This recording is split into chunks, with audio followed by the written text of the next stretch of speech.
वज़ीर-ए-आज़म शहबाज शरीफ ने वाज़ेह किया है कि पाकिस्तान की मईशत आहिस्ता आहिस्ता इस्तेहकाम की तरफ बढ़ रही है। मईशत की बेहतरी में विफाक, आर्मी चीफ और सूबों की काविश शामिल है। माशी इस्तेहकाम आ रहा है, लेकिन इसका मतलब ये नहीं है कि तरक्की के रास्ते खुल गए। मुल्क की तरक्की के लिए सरमायाकारी इंतहाई जरूरी होती है। कोशिश है कि मौजूदा IMF प्रोग्राम आखिरी हो। नेशनल एक्शन प्लान की एपेक्स कमेटी इजलास में इजहार ख्याल करते हुए वज़ीर-ए-आज़म ने कहा कि नेशनल एक्शन प्लान में खुलकर बात करनी चाहिए ताकि ठोस फैसले हों। पाकिस्तान की जो मईशत है वो आप सबकी काविश, मेहनत और सिंसेरिटी ऑफ पर्पस से अल्हम्दुलिल्लाह आहिस्ता आहिस्ता वो इस्तेहकाम की तरफ बढ़ रही है।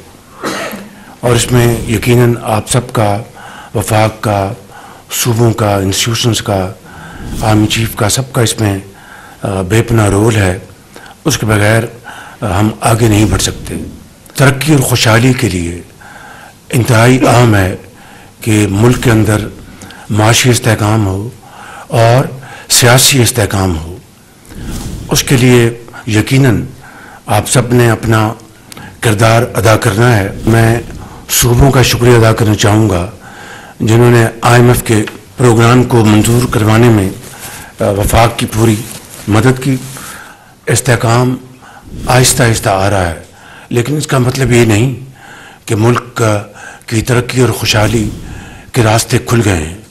वो तभी मुमकिन होगा कि मुल्क के अंदर सरमायाकारी हो, पाकिस्तानी जो सरमायाकार हैं वो सरमायाकारी करें, बैरूनी सरमायाकारी हो,